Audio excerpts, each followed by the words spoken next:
the Theosophical Network and a lot of cults that people don't even necessarily associate, but are associated with the Theosophical Network. Yeah, they are keeping tabs and books on people like an intelligence agency, and I suspect that there's actually just a two-way street in sharing information. I think Scientology serves that purpose for, like, naval intelligence, for instance, maybe just the whole intelligence apparatus, but also, the CIA, just as it has worked with actors in the past. CIA has often worked with magicians and illusionists, right? It's no coincidence that we find Jeffrey Epstein hanging out with a couple of magicians. I firmly believe that it is related to what is called the Stargate Project. And there are two Stargate projects that I think are really the same. There's Oracle's Stargate project, where they're creating a mRNA vaccine platform that is going to be individualized to you for whatever ails you. And then there's the old Stargate program, which started at the Stanford Research Institute in the early 1970s.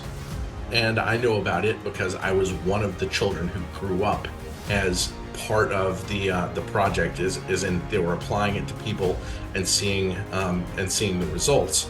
Julian Huxley observed that the world was moving from where man was governed by the struggle for survival to the struggle for fulfillment, and that we had to adapt the system so that it could cater and that it should develop this drive for fulfillment.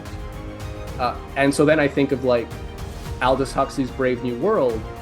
And what is that as well? Where, okay, you have like you point out, there's literacy, you have industrial society and whatnot. How are you going to make sure that, again, the Promethean genie doesn't get too far out of the bottle, or it's out of the bottle? So how do we, as much as possible through a scientific dictatorship, control the fire?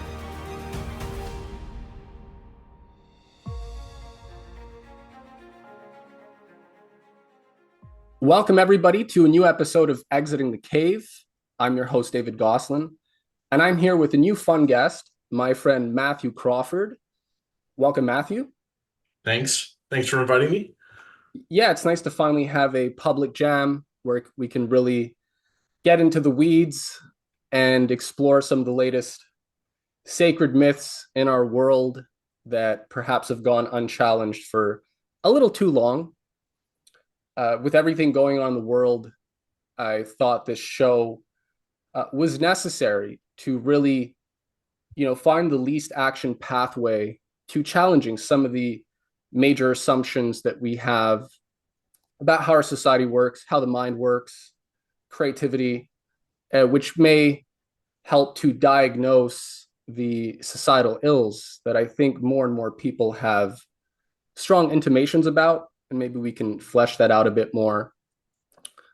So yeah, we've been challenging sacred myths in all sorts of different ways. The last episode, we challenged this question of the Enlightenment, which we're going to keep doing with the new installment of Reclaiming the Mysteries.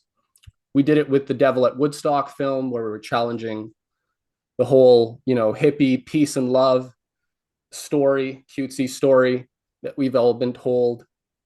We did it. We've been doing it at Age of Muses in regards to this question of poetry and image making and the role that image making plays in society. And then even my book, A Renaissance or New Middle Ages, was really written in the same spirit. So yeah, I think any way we look at it, if we want to see any kind of breakthrough today, we have to challenge these sacred myths in our society. So we brought you on, Mathew, to explore this question of education. Is there a conspiracy to sabotage our education? Has there been? I couldn't really think of somebody better, given your background. You'll be able to maybe give people a sense of that, especially for our audience, which maybe isn't familiar with your work. You have a nice, interesting, fascinating CV. So I just wanted to start off with a poem, and then we can get right into it. We're going to come right out of the gate here. But as a nice little tradition, I'm going to read this poem by Friedrich Schiller called To a Young Friend, as he dedicates himself to philosophy. The Grecian youth would have to overcome great enmity before uncovering Aloysius's deepest mystery. Are you mature enough to step within the sanctuary where gray-eyed Pallas guards her hallowed wisdom's treasury? Are you aware of what awaits you there? How dear the prize that for uncertain greatness you must pay a certain price. Are you resolved to bear life's most exacting strife and woes, where heart and reason, sense and thought must come to blows? And are you strong enough to slay the everlasting beast, the hydra, doubt, to face the one within with manliness? And with the shrewdest eyes and playful innocence of youth, to unmask all the fair illusions tempting you as truth. Step away if you cannot trust the guiding voice within. Save yourself from the gulf. Step away from the tempting brim. Around the steps of those who sought the light, nights often closed. But in the gentle twilight, see how safely childhood goes. So I just observe that it seems like most people by the age of 30, they lose that spark, right? That they lose that twinkle in their eye. I've had friends, I've known people smarter than me, more talent, but they went through the education system and, they heard me questioning some of the sacred narratives and stuff. And I looked real, crazy. But yeah, they went through the system, and talent, smarts, it's not necessarily enough. Is it, Matthew? Well, certainly not. I'm not sure that that's what the system's about much anyway. I think the system is designed to create Plato's cave, or I think more accurately to create mini caves. I actually think that world governance is best when you have fragmented caves that you keep different groups of people in. And that way you can create rivalries, you can create wars, you can control population through war. Um, you always have others to blame, right? You can other people. I think this is part of what culture war is about too, and it's part of why we see so many of the machinations of culture wars come out of academia, for instance. And we can trace that back historically. There are places where we see the signposts, in particular the Carnegie Foundation. They published two big papers in 1934, and they try to use as neutral language as possible. But one of the keys to interpreting one of them was called Conclusions and Recommendations on the Commission of the Social Studies, and that was written by Harold Lasky. And Harold Lasky was a British socialist, Mm. right? What he was doing was on behalf of Carnegie trying to steer the United States toward the British socialist cybernetic system. Mm-hmm. And it has to be done a little bit differently in different crowds. So you wind up having different mythologies and different expectations and systems set up for different groups of people around the world. But the controlling nations, the most economically successful nations in modern times are all the ones that took up the Prussian education model, Mm. right? Mm. And that model was exported from Prussia to Britain, to Japan, notably, and the United States and Canada. Um, but it is noteworthy that that was an educational system put in place because you had all these Protestants very quickly becoming literate, right? You had the Lutherans who believed that every one of them should be reading the Bible in order to understand it themselves, as opposed to going to, the church Brahmin or something like that to interpret it for them. So you have this system where the kings are used to ruling an illiterate population. But once that genie's out of the bottle, you had to kind of rebuild a new system. So the Calvinist kings shoved all the Lutheran kids in schools, baited them in with a little bit of pietism text to add to the Bible. But even in Frederick the Great's own words, it was as much as anything about mind control. Right. And yeah, I mean, people tend to overcorrect. There's people who go, the problem is, even literacy, people stop just, believing, what their traditions were. Things changed. There was progress, and we got away from some golden age where, again, everything was pure.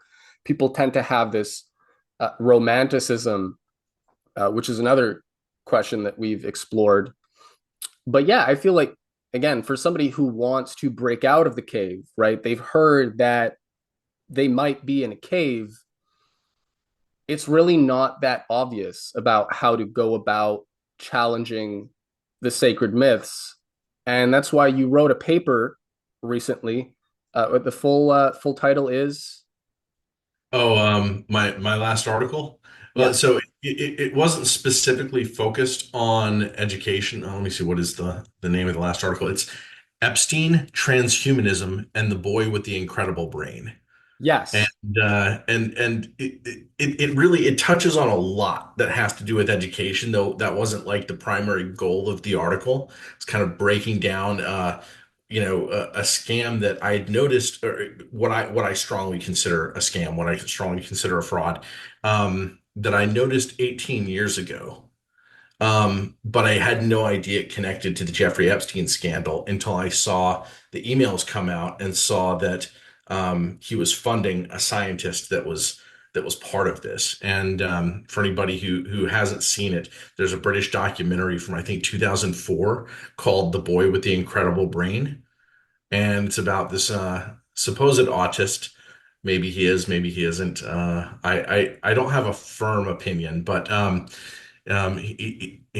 can't remember his real name, something Cornish, but he changed his name to Daniel Tammet, and the name changes itself a little bit of a clue. He was somebody who early on in life, he didn't have many rungs to hang on to, but he was a telephone psychic, uh, Right.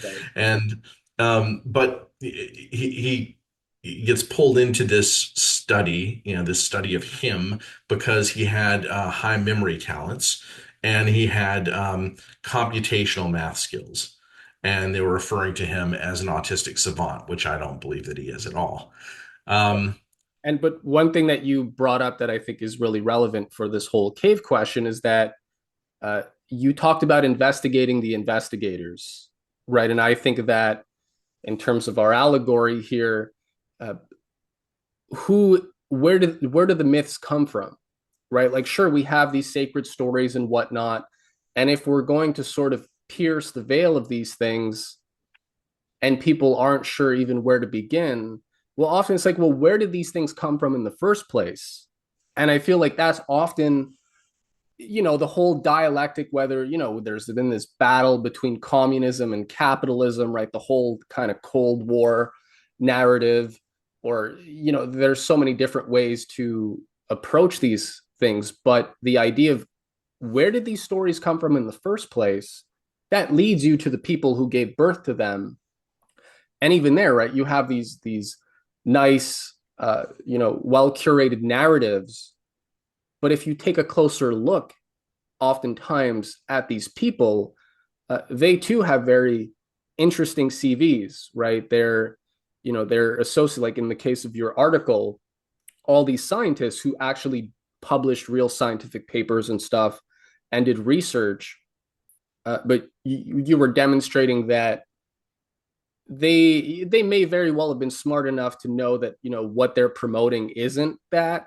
And then you're looking at, well, these people are all kind of in one way or another tied to this Epstein network. They're tied to Cambridge, right? They're all based out of Cambridge, if I remember correctly. And so, they're yeah. all at least connected to Cambridge, right? Like some of them got their PhDs there, then they're over at UCSD. That's where Epstein had sent $50,000 if I recall correctly. But yeah, Cambridge University was clearly a hub of these people that I believe were are creating this sort of illusion about autism being um, like a step toward a better form of human, right? Like because some number of autists are these savants that have superhuman skills, and we need to study how this is done.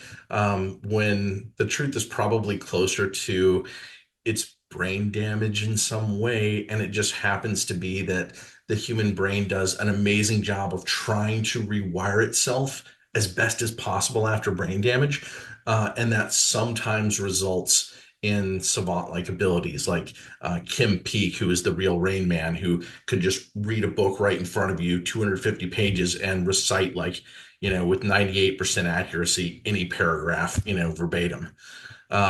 There's very, very few things, but I think this myth got created probably to promote transhumanism, and maybe to also hide the damage that the autism epidemic had done. Right. And well, there is this definitely this interesting phenomena where again we're like being there were some nice ironies in your piece because it's like they're promoting this idea of certain people with superpowers, and the way that they get their superpowers is kind of nebulous or esoteric. And there you were just noting that they didn't, or in your case, like you had built a school, right? Or you worked in a school where you were working with you were building some of the best math teams in the country, right? And from very disadvantaged kids from very disadvantaged backgrounds and whatnot. And again, these same types of people uh, aren't necessarily interested in that, right? So you pointed out that people are aware of your work.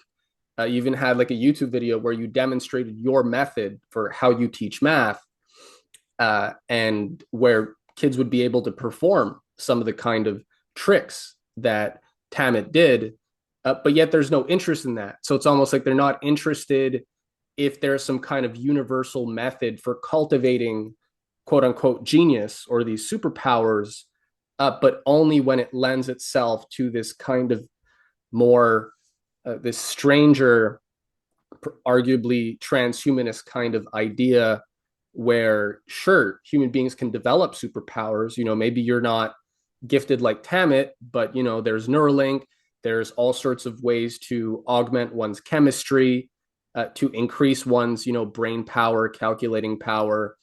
And obviously, right, the suggestion is that people who don't embrace these technologies will be left behind in the fourth industrial revolution and become useless.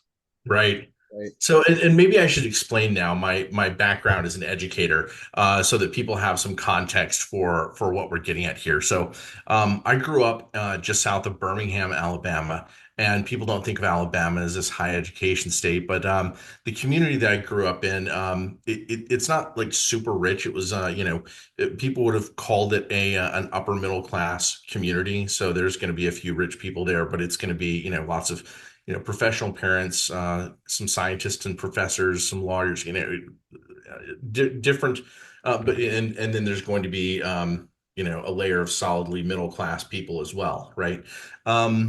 But it was an energetic community. It's like almost everybody was involved in activities at high levels. Like the sports teams would win more state championships than any other school. But we had the top public high school math team in the country and the top debate team in the country at the same time, in the early 1990s.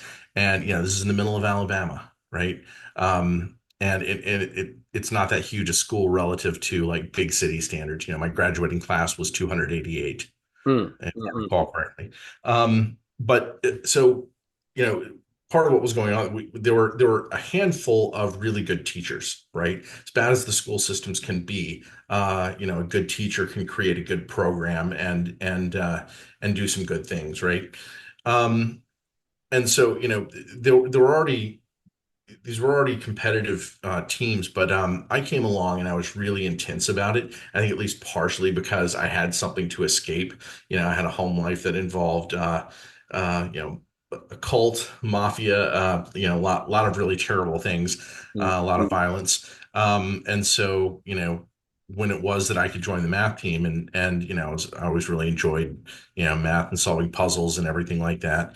It was just a natural fit for me as an escape, right? And I sort of became, because Alabama was sort of like made fun of in national media, I was like, oh, I want our team to sort of like disprove the narrative. Along the way, I kept finding out that yeah, once you present these, other ideas outside the curriculum, more advanced ideas, patterning of problem solving, right? The best students were the ones who during a test would figure out something that nobody had ever taught them, right? That was the thing that I was always most proud of myself was, sit down and take one of these national competitions and there's a question and it's nothing like anything you've ever seen. And then you have to play with it. But, there are methods for play and you can, create your own heuristics about these things. So,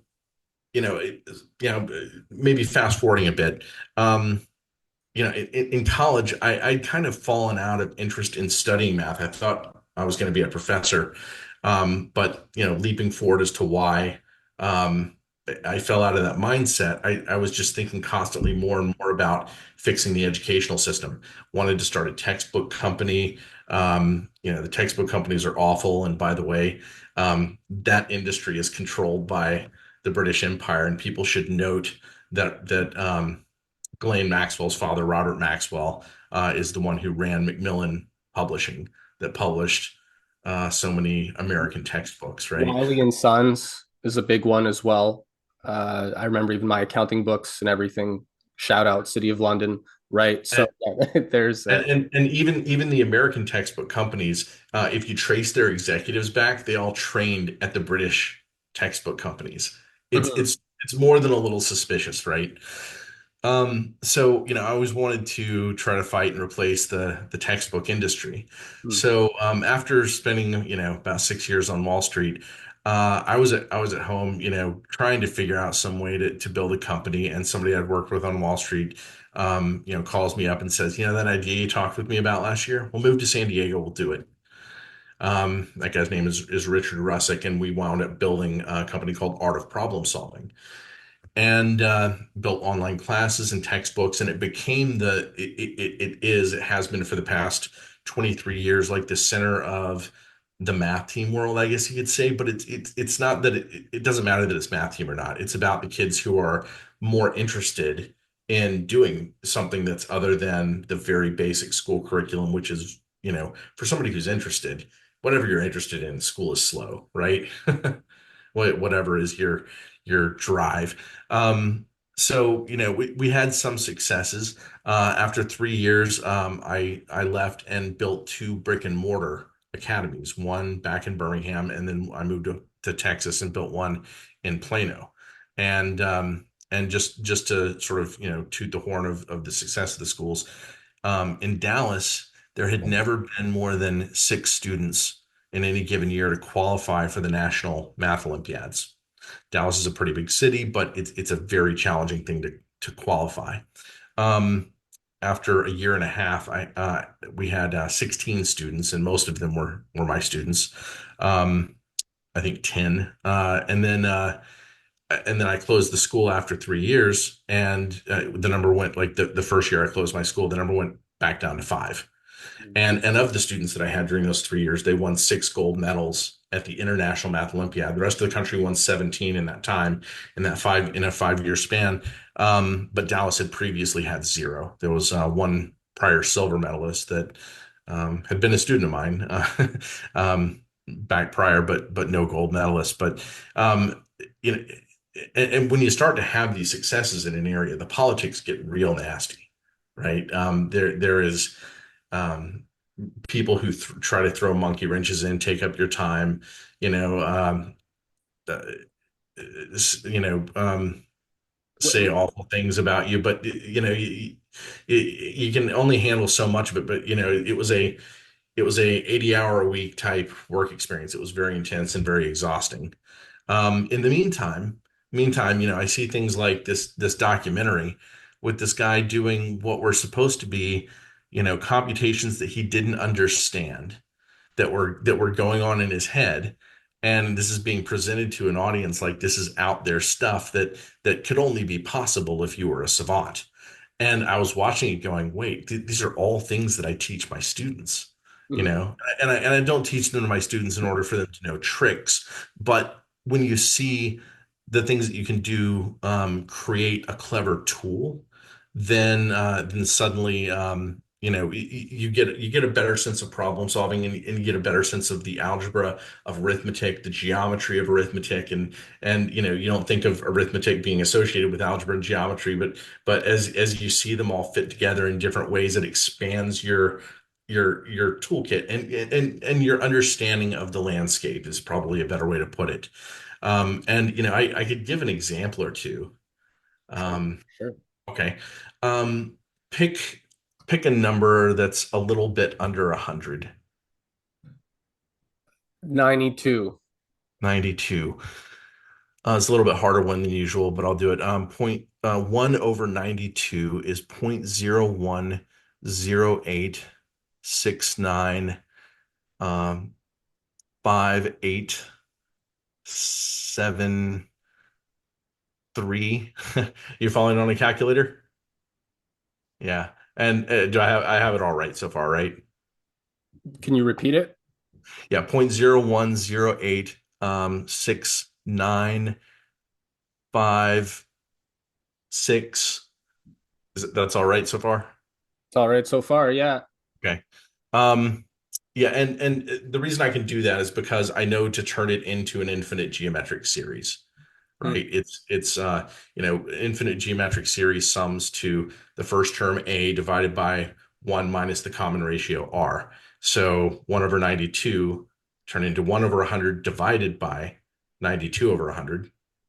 And then that's 1 over 100 divided by 1 minus 8 over 100. So 8 over 100 is the common ratio. Hmm. And dividing by 100 is easy. You just move over two decimal places. Multiplying by 8 is the hard part. So it starts off with 1 over 100. The numerator is 0.01. And then you multiply by 8. So it's 0.0108. Then it's Right. 0.0108640. Oh, but I'm going to have to start rounding. There's a little bit of a trick on how it is you learn to round, but it doesn't take too long to learn. Right. 64 is a little over 5/8 of 92. So I add up five. So it's 0.10869, not 64, right? Fascinating. And I used to be able to just any almost any fraction you gave me, I could just start pumping out the decimals, when I was in practice. But you teach these things to students, and they recognize patterns, and students are recognizing patterns anyway. If they enjoy numbers, they're going, wait, 1/7 is 0.142857. 1/4 twice is 28. 28 twice is 56. And it's not quite 57, but you can think of the right, kids will notice this, and you say, yeah, we see this everywhere.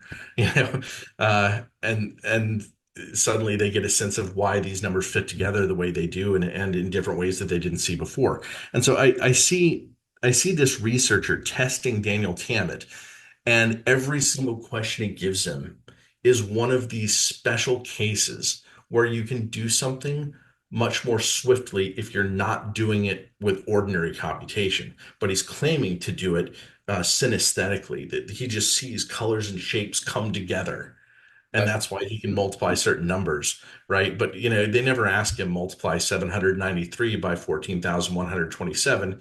It's always something like, oh, what's 14 to the fourth power? Which is 14 squared squared, 14 squared, 14 to the 14 is 196, and then 196 squared is 200 minus 4. X minus y squared is x squared minus 2xy plus y squared. That's basic algebra, right? Right. And then you just plug in x is 200 and y is 4, and you get 40,000 minus 1,600 plus 16, and add it up and you got your answer. um so all of these had special tricks involved, Right. and even in subsequent interviews, when Daniel Tammet did the talk show circuit, sometimes they were just asking him questions that he'd already been asked either in that documentary or previous interviews. Right. And if we want to go down a rabbit hole, or just like, okay, people are like, sure, okay, he can do some math tricks, and like people have a scam, like everybody's got a scam, right? That's one of the questions you were exploring. Like, is this just another scam? Are these just hucksters that are looking, the researchers, to get funding or something, right? But also, I mean, if we And rewind. I should go. I'll mention this quickly. We can go back to the education side of the thesis, but I firmly believe that it is related to what is called the Stargate project. This and there are two Stargate projects that I think are really the same. There's Oracle's Stargate project, where they're creating a mRNA vaccine platform that is going to be individualized to you for whatever ails you. And then there's the old Stargate program, which started at the Stanford Research Institute in the early 1970s. And I know about it because I was one of the children who grew up as part of the project. Is in they were applying it to people and seeing the results. But I think that it was a fake paranormal experiment that was actually more about mind control methods. And this is a little bit hard to explain, but I'm going to be trying my best in future articles to piece all this together. So that's the overall picture of what I think is going on with the Epstein story. Is I think that it has everything to do with this Stargate project, and the Stargate project is actually going to be a new Plato's Cave. It's going to be a new sort of this is what the world is, but it's scientism, it's make believe, and but they're going to push as many people in as possible, and I think that they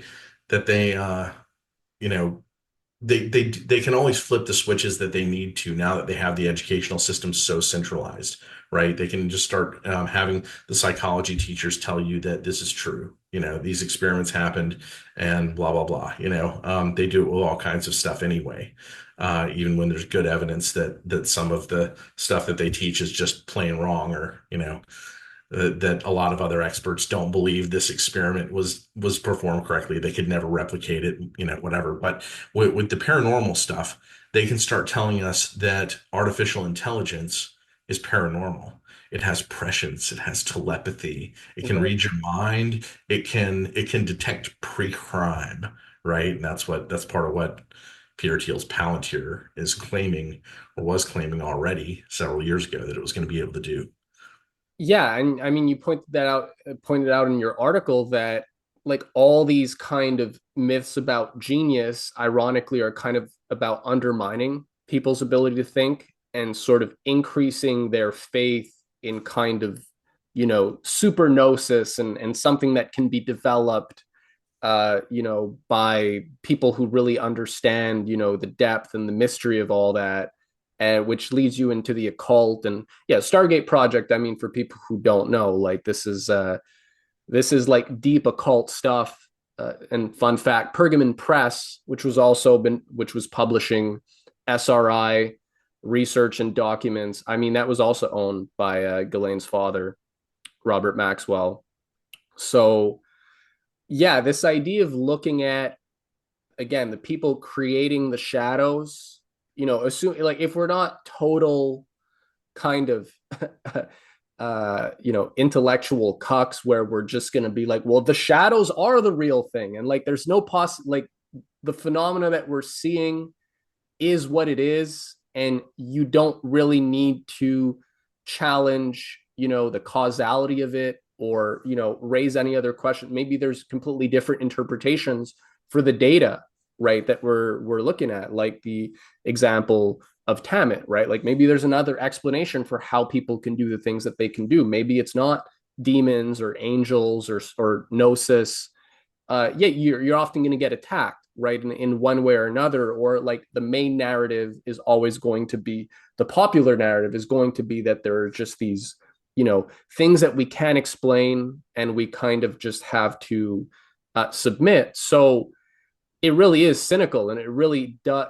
There is an intention to kind of, or there's an effect of undermining people's belief that they can develop, right, their own abilities to critically think and all that. And again, most people are just kind of, as you pointed out, where people are as an automatic reflex, you're going to rely on the authority, right? And there's a heavy emphasis on like which sources should people trust, right? There's a bias right there that is targeted where, certain sources are more legitimate, they're more official, and we should, they're curated by experts, and we should believe them. And that might sound reasonable at a certain level, but again, you can take a beat and be like, well, who are these people, who are these experts? And again, do they, what kind of networks and things are they associated with? And again, patterns actually show up way more than we might imagine, right? If we're even entertaining the hypothesis that there is some intentional sabotage, then there could very well be patterns, right, among the people that are kind of at the top of the system curating the mainstream narratives. Is it really that much of a stretch? And probably not for people listening to this show, but that is definitely something that scares people, right? When you start challenging the official stories, and you're going to get attacked. But then there's the people. I like this. Tim Dillon made a point about he called it like the dumb guy take on conspiracies, where the dumb guy is like, and again, I have people who think like that. I don't want to like call them dumb, but the dumb guy take is, well, there would have to be too many people in on it. Like a bunch of people aren't going to able to keep this secret and keep it all within the circle. And Tim Dillon just made the point that, well, if you're dealing with anything there's like high stakes, there's a lot of money involved, there's intelligence involved, right? There's military involved, which there are for things like Stargate, which there are for all these things. Um, Right. for a MK lot of Ultra was done in cities all over the country, at universities, all over North America, and it didn't come out for decades, right? yeah, These happen all the time, and we don't even know which ones are real, and we don't even know when a story like that is created to cover up another one. yeah, that reminds me of my second point. But yeah, that's exactly uh, people. The what was I gonna? Forgot my point there. But the second point I was going to make is that then people are there's other conspiracies, right? There are stories that are thrown out then to confuse people even more. But right, Tim Dillon was saying that for a lot of these people, like Epstein originally, why wasn't he investigated? The attorney general was just told, well, he's with intelligence. And so anyone who's in the know knows if they're told like this guy's with intelligence, that's your cue, right? You want to talk about a cue, that's your cue to step off. And you gave the example in your paper of the researcher who was challenging the Tammet story, right, and who was going to publish something more extensive. What happened to him? Yeah, so there's an Argentinian. He was a physicist. He's now a cognitive scientist. He was a physicist by training, published for a number of years, became famous in Argentina, has his own television show and everything, right? He's like their Neil deGrasse Tyson in some sense. Um, but he got in touch with me in 2018, and he said, I found your articles about, or your article about Daniel Tammet, and read it through, and we made a lot of the same observations. Yeah, look over this paper. We're going to write a larger paper, and I'm interested in your feedback. And after they put out the initial paper that was a few pages, it wasn't the more serious article that they were going to go after constructing. But after they put that out, and he contacted me, and we're talking for a few weeks, and then he just kind of disappears from communication. Comes back a couple of weeks later, and he tells me that he was threatened by the Colombian mafia, that he took his family into hiding. Like, you know, wow, and his name, I don't know if I'm saying it right, but Andreas Resnick, or Resnick. And yeah, so not only did they not go any further in publishing their paper, he asked me if I would take over the project, but I was just too busy, Right. with my own stuff at the time. But so the paper, the full paper never gets published. It never goes any further. And he changes his career entirely. He steps away from doing the applied physics work that he did and becomes a, cognitive neuroscientist who is focusing on neuromagic, like how it is that people get fooled by illusions. Mm, Which I don't know if that was the if that right. whole theater was the inspiration for that. But it kind of looks that way from afar, at least. So and and I'll bring up one more, but before his story in my article, I mentioned a book called Moonwalking with Einstein, Right. Right. and which is a really excellent read. It's not that long, and Daniel Foer, the author, is a very good writer. He lays it out very well. He devotes a chapter to Daniel Tammet, and while not, he stands back from calling him a fraud, but I think most people reading the book will most likely come to that assessment, and even more so if they've read my article. And I stand back from saying this is all a fraud, but my feeling is I'm 99.99%. That's my opinion is very far on that scale. So, no smoking gun, but Mm, that's what it is. But the forward book, Moonwalking with Einstein, it's this journalist who goes to the memory championships. There are national and world memory championships where people do things like memorize digits of pi or so many decks of cards dealt out. Right? How quickly can you memorize a single deck of cards? And there are world records for these, memory accomplishments. And there are methods that people use. When he gets there, all the participants, except one, except Daniel, all the participants are telling them, "Oh, I do this.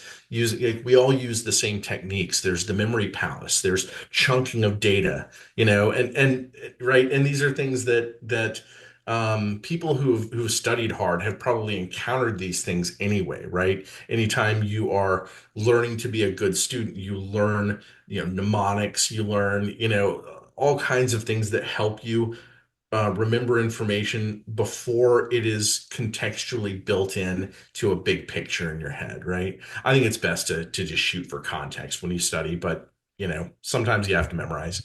So anyway, yeah, it's a great book that explains the methods, but then there's this one participant who says, "Oh, I'm doing this because I'm a synesthetic," and yet he's off on the side trying to sell education programs, like he's going to teach people how to think like a synesthetic autist. Like, you too can become a savant. To me, it just feels like a sales pitch for, let us change your brain and you'll be able to compete in this new world where AI is going to take all the other jobs.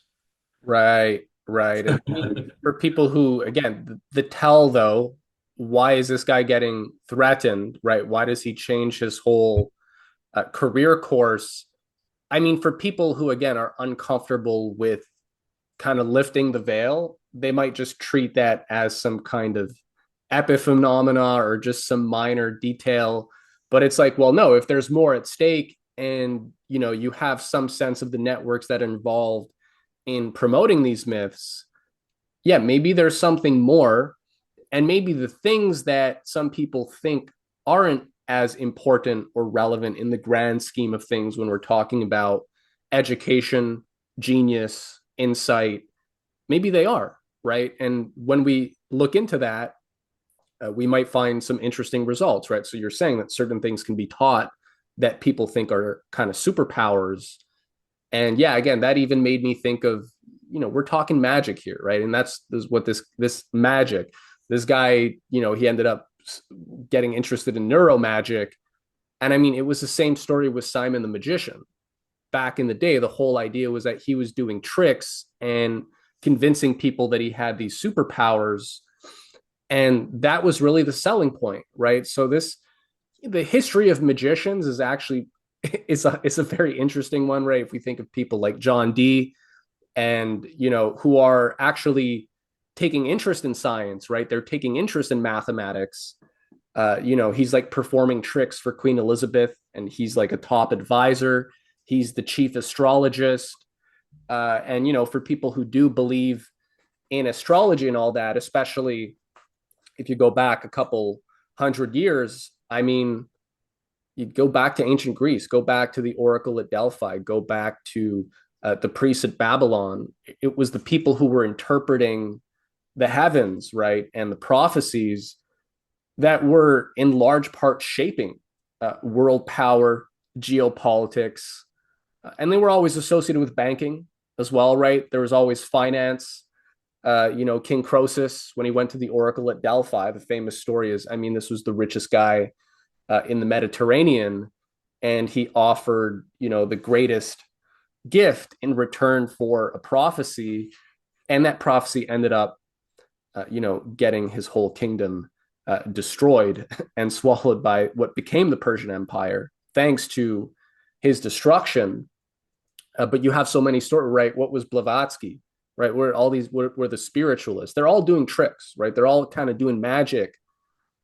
So that, if we're zooming out and we start to contextualize these networks that use tricks to kind of awe people, yeah, it gets a lot more interesting. And again, I think then the question is, well, once you kind of expose these scams, which there were, like Matt Ehret, who we both know, I mean, he wrote several chapters on how Harry Houdini was exposing the scams of a lot of these magicians that were associated with these occult Crowleyan and Theosophist networks, because he was showing you, like, here's how you can do it versus these other guys, the mediums, right? There were these blue books. So all the mediums that even among the aristocracy, they would all consult them. They had a blue book where they were keeping tabs of everybody.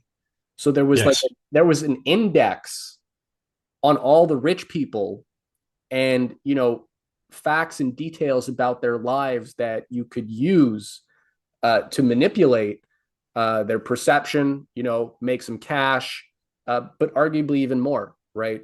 Build a Yeah, strong. the Theosophical Network and a lot of cults that people don't even necessarily associate, but are associated with the Theosophical Network. Yeah, they are keeping tabs and books on people like an intelligence agency, and I suspect that there's actually just a two-way street in sharing information.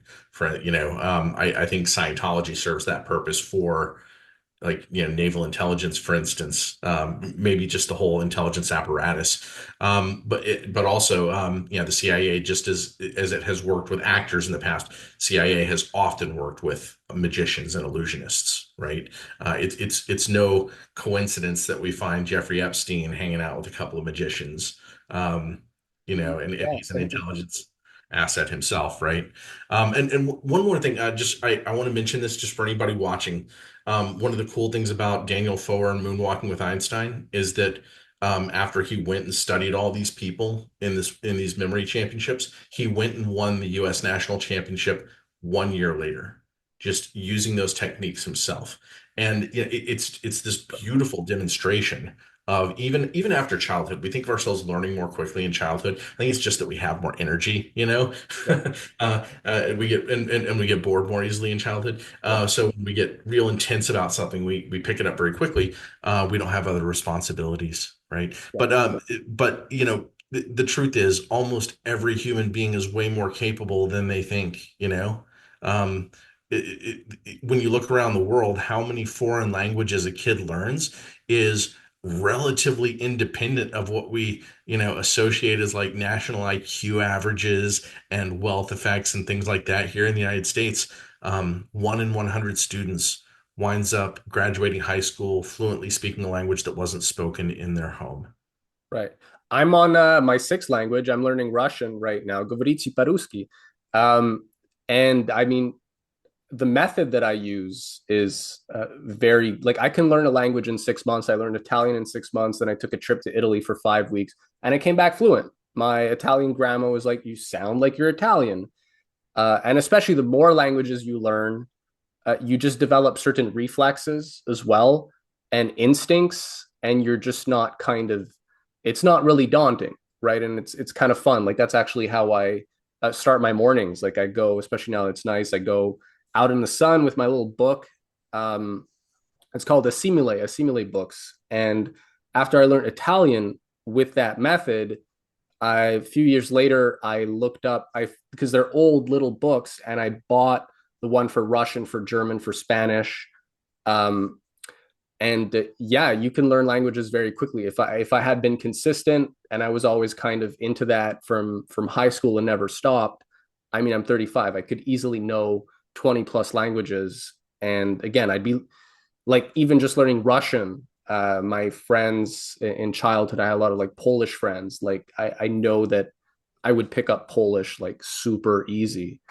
Um, so yeah, definitely some of these things are, but again, then as you said, if that spirit and enthusiasm is gone, arguably that's one of the bigger problems, right? And again, once people hit 30, obviously you have more responsibilities, and sure, there's family and all that, but I don't think that's really an excuse for people losing their spark. I mean, you could argue that, especially if you're having children and you're around that and you see that, the same kind of Socratic spirit of why and asking questions is there. So, it's a more easy conclusion or natural conclusion is that the system is kind of training that out of people, right? And it's doing that by giving people these kind of formal frameworks that can be useful, but they just become, they're not giving you the method. The method is taken away. You're given formulas, right? You're given rules and procedures, and you're taught how to pass a test, right? That's ultimately the goal. And so, and just the culture of, what's expected of people, it's not exactly encouraging people to be Socratic. That's not considered like a practical thing. But yeah, again, that's why I like that Schiller poem at the beginning where, there's a recognition that there is this childlike spark in everyone. And rather than this idea that it's something that people grow out of or that that's natural, that spark's supposed to be the thing that you grow into, that matures, and that we cultivate. And if we don't, I mean, if we analyze and examine the system we're in, the kind of trajectory that it is designed to push people into, we see it's designed to do the opposite.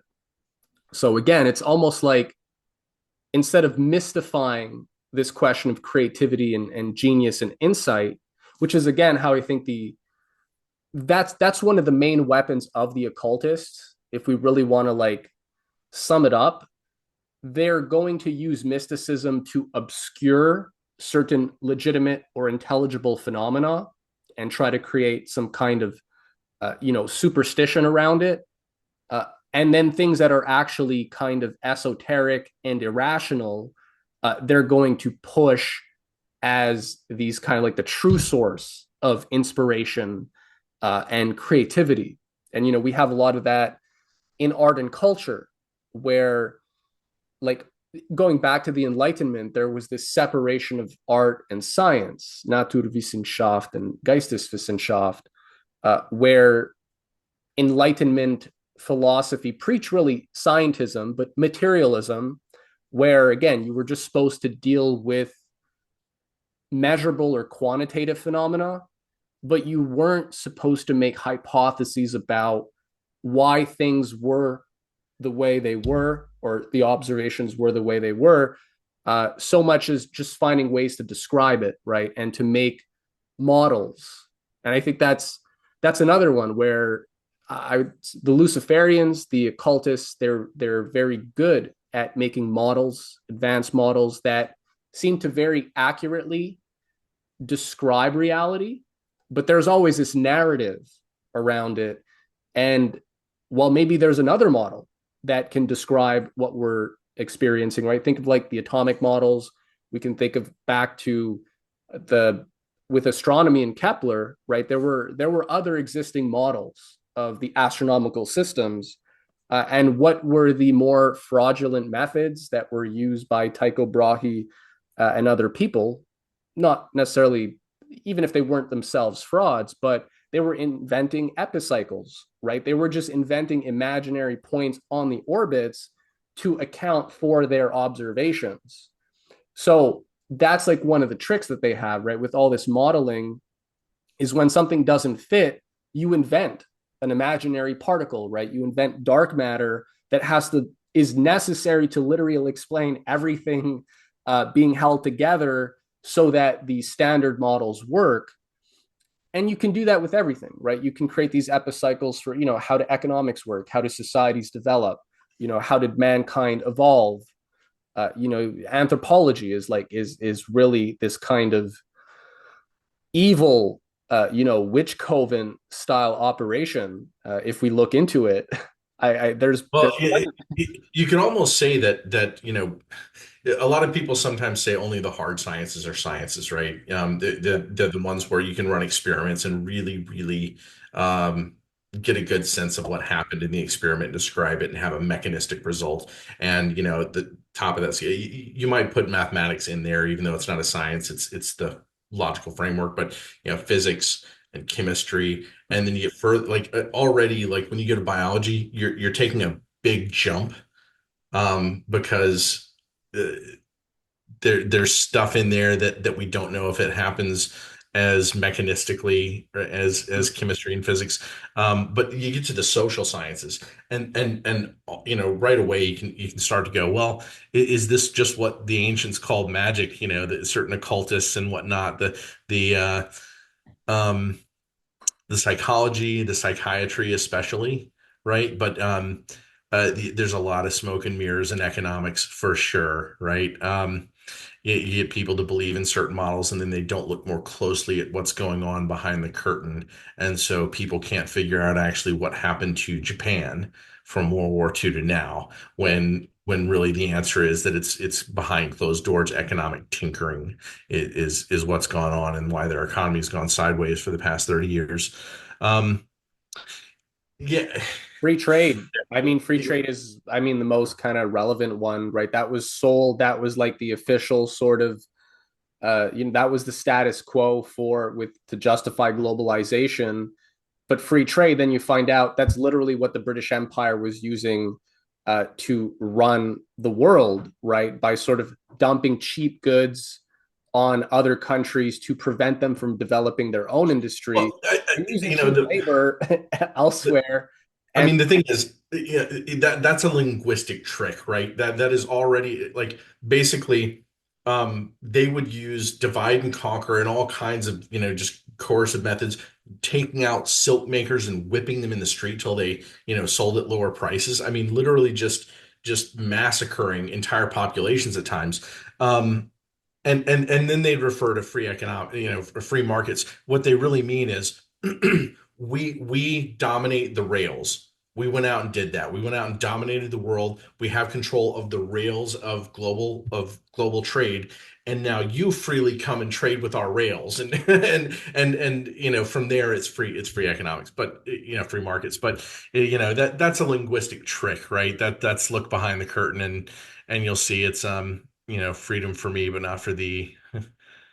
yeah, and so again, these kind of some of this is quite simple, right? Like that's all it takes, right? For a lot of people, right? If they don't have some handle on how to Socratically kind of, you know, examine the patterns and just the narratives, right? To just take them apart. Because once you can do that, technically you can start doing it for all sorts of things, right? I think that's one of the other myths, that like people have to be experts on a thing before they can challenge these sacred myths, which kind of goes against the idea of just this natural kind of Socratic inquiry, where it's like, okay, you're the expert, so why don't you explain these things to me, right? Why don't you explain how this free trade, if it was really a free trade system, why were they like, mafias going around and breaking all the hands of the weavers in India? And Or this were, is where the spark begins to die too. I think the spark dies for two reasons. Like I said, I don't view it as one Plato's cave. I view it as a network that shuttles people around between these different caves where the illusions appear, right? And in between shuttling around, people notice things that aren't right.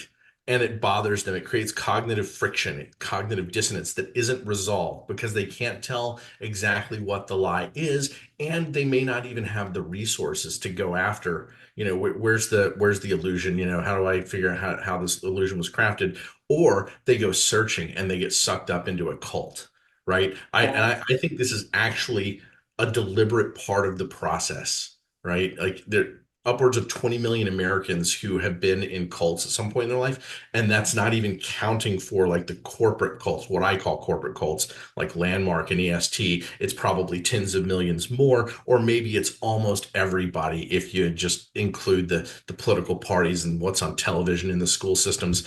At some point, it's just trauma. It's just beating you over the head Right. and telling you you're no good and you're stupid until you accept the illusion.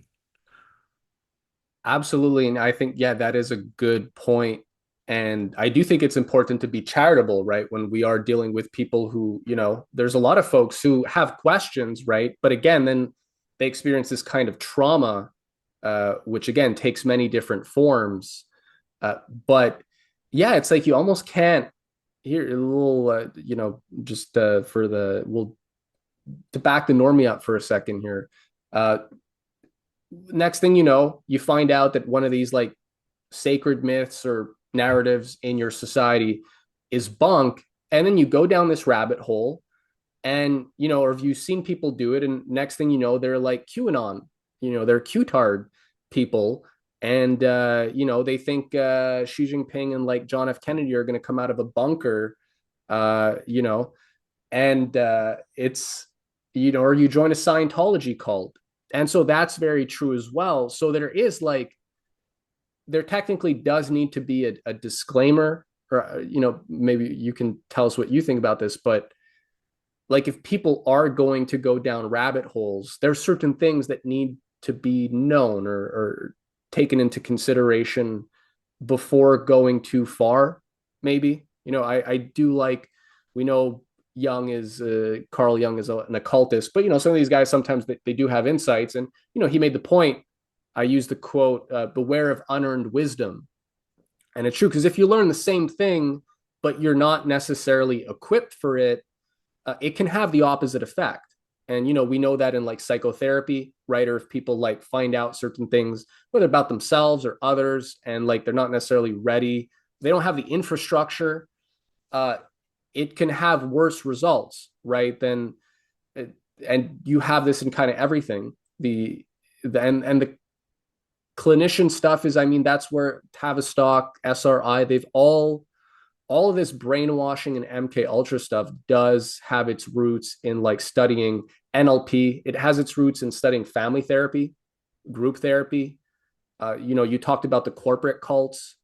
The Tavistock Institute for Social Relations is the thing that really devised the frameworks for how like the modern workspace would be organized around kind of groupthink and agreeability, and increasingly, right, like discouraging any kind of competition and making it more about this kind of agreeableness and consensus, where you're just not allowed to say things that will upset the group. That's really been trained into people using cult methods applied to the corporate workspace, which makes perfect sense, right? Because that's where you have people for a lot of people at least 8 hours more. So you're just acclimating them to a certain kind of behavior, and spiritually, right? That the spiritual cubicle, which is arguably the real problem, right? Cubicle's fine, you get your own space, fine. It's like your little man cave or something. But the spiritual cubicle is really, yeah, we've all seen, what that does to people, or we've maybe experienced it ourselves. Uh, yeah, there's so much of this. So again, what does a truth seeker need to keep in mind, right? I think the Schiller poem again is dedicated to a friend who's going to pursue philosophy, and there's certain things that should be said up front, but there are certain rewards. And I guess the best metaphor, right, is this is what Dante's comedy is really about, right? Like if he's going to get to paradise, he does have to go through hell. You're going to have to look at all the victims, right, of that system, right? Some of them are, upside down with their heads in the ground, and some of them are, bunched into little pouches, or they're coughing up black ooze, and you have to, Right. but If you go off the rails that they have between the caves, suddenly you're out in the wilderness. right. You have to be courageous enough to be able to be in the wilderness on your own and have the strength and the education to forge a new path, right? Because I mean that is part of where government comes from to begin with, is that you did have, hard people, succeeding in the wilderness and then building irrigation systems, building a city, doing this, doing that. And they don't necessarily, and yeah, they might have had to kill each other at times too, right? Competing for resources and whatnot. And and then they come up for a mythology, with a mythology about how the sausage was made, Right. you know. And God, what's the Greek word for governance? Like kyber, which is it's got like a thalassocratic imagery, which is like to pilot a ship, right? Right. And we get cybernetics, Cybernetes, So from this cybernetics is work. that the cyber what that it has to do with the image of the helmsman, right, who is directing the ship, where you got all the rowers, everybody's just each person's kind of just occupied with their individual row, um, but there's only the helmsman has the map of the stars, right? Or only he has knowledge that he can read the stars and he knows where that ship's actually going, right? He's the one who can actually direct it. And all the information that the rowers need is really just being given to them in small, discrete packets in terms of like what they need to do with their speed and rhythm. And so, yeah, that's technically, again, we're getting cybernetics is not I'm some esoteric concept. That's literally the model of governance for Western society that was developed Right. at universities, right, like MIT, Stanford, It's, and elsewhere. something a lot of Americans don't even know is that Greek was nearly our official language when the nation was formed. English only beat it out by a nose, by a few votes. Well, that's Um, and that's 20, these are words from like 2,300 years ago, right? From that civilization back with the Athenians and whatnot, when thalassocracy ruled the world. But that imagery, that cybernetics, actually, it's the same root that we get from Ark in the Bible if you trace it back through the original Genesis story, which is Eridu Genesis, hmm, which was written down by the Sumerians like 4,700 years ago, right, right? Their word for ark, and I can't remember what it is. It's like Gishlulula, it starts with Gish and it has some repetition, but what it actually is, it wasn't even necessarily a boat. It was like a guardian protective container, that wouldn't roll over easily, that would right itself or something like that. And right, it could be interpreted as boat, but it could simply be interpreted as government that protects the knowledge, it's sort of self-knowledge of the cave of the Plato's cave that it has built, right? Because right, the flood was just, oh, people are coming through here now, right? The story's written not long after the Yamnaya, began to ride on horses, completely replaced the population of Europe, but had also ridden down into Mesopotamia, before going southeast to the Indus River Valley. I think the flood was actually, oh gosh, now we have to deal with all these people, but we have to protect our knowledge of the system of government, of our system of creating Plato's cave for our people. mm, Otherwise, our people aren't going to survive, which is what happened in Europe. Those genetic lineages, some of the genes melted into the Yamnai population, but largely the Yamnai just outcompeted. They didn't slaughter. It wasn't an invasion. They were the people who could ride horses, so they outcompeted everybody at everything. right. So government is this system of when it sees a new technology that can threaten the domination of its leaders have to be able to keep its people, within their Plato's cave and their rails in order to continue to exist. And so that's why it's like an organism, but with all this thalassocratic language built into it, and that's the mindset. And so you can see why this would confront people who are learning some sort of new skill or new technology, that would push them past, possibly even an era of existence of that particular cave. Yeah, and that makes me think of two things. Have you ever read or looked into the Golden Bough? It's a famous, I, yeah. So the Golden Bough is really, among other theses, there's again this idea of the early kind of archetype for the king was the magician, and in early kind of archaic forms of tribal society, the person that would have certain knowledge of, like, let's say the rainmaker knew to suggest that villages should be built like on hilltops, right, where there was more chance of rain or something. They had certain insights, and these insights turned into this body of knowledge that was shared among a small grouping that, again, to the majority, you kind of convince them that this was magic, right? This was kind of this sacred thing that you possess, a sacred power or whatnot, that has something divine about it. And so the magician was kind of, he was the proto ruler, right? He was cunning, he was crafty. And in some ways, one could argue that not much has changed, right? In that maybe the myths have evolved, but anytime there's been some kind of new scientific revolution or revolution in even philosophical, or the idea of man, the image of man, right? This is what the anthropologists, the Warburg Institute, and the SRI, I mean, these are like the main nodes for that kind of anthropological sort of amalgamating different images and reformulating them to give a kind of collective image of man.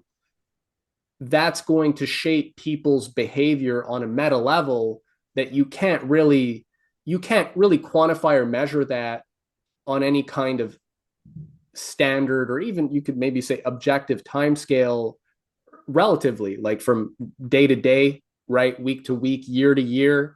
But if you zoom out generationally, right, there are all of a sudden patterns that appear culturally, right? Ideas that were introduced in the 1960s, people just playing guitar, getting high or whatnot. And it's like, oh, it's just fun and, liberating. But no, it's creating a whole new ethos and new agey kind of, spiritual idea of man and self-actualization. Then you get all these self-actualization gurus from, Tony Roberts, the NLP folks, and there's so many varieties. Like what we know is kind of hustle culture, where it's always, the accent is always on the self. If we lift the veil, there is a Luciferian root to that kind of stuff. But it's just presented as music, culture. People are having fun. So how do you measure these kind of things? That's kind of what makes it hard for most people to digest, because it's operating at a scale that most people are just not really used to thinking about, at least in a way that is intelligible, or how culture and ideas transform people. Or that really, I mean, going back to Plato's cave, that ideas rule the world, right? And what's really shaping people's behavior isn't just the latest news cycle or whatnot, or even their instincts, right? As if it's just instincts and people are just fable of the bees, right? People have vices, they have desires, and in the fable of the bees, it's public vice, private vice, public virtue, right? If everybody just pursues their self-interest, the hive as a whole is going to thrive. But once, if you introduce, in the story, the idea was you were introducing moralism or morality of any kind. Then Bernard de Banville, Dutch liberal philosopher, he was saying, okay, so now people aren't stealing. There's nobody to go into the prisons. The prison guards have no work. The priests, the churches are empty because people are good. They don't have anything to confess anymore. And he just goes on, and just the whole hive breaks down because people have, there's this absolutist kind of morality that has supposedly abolished vice, which has destroyed society. So vice is actually good, and people just thinking about their own narrow self-interest, which sounds selfish at one level, is actually the best system. And again, this is the Adam Smith free trade model, capitalism, technically. It comes from a liberal Dutch philosopher that is like tied to the Hellfire Club networks, right? So like the real Satanist networks from back in the day.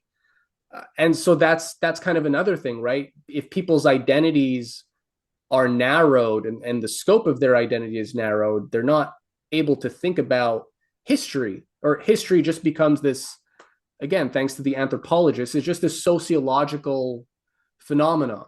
And it's very just kind of Newtonian, random part, it's Darwinian, it's particles kind of floating around, banging into each other. They're going to get into certain patterns, right? Gas particles go into certain patterns, and it's largely just random.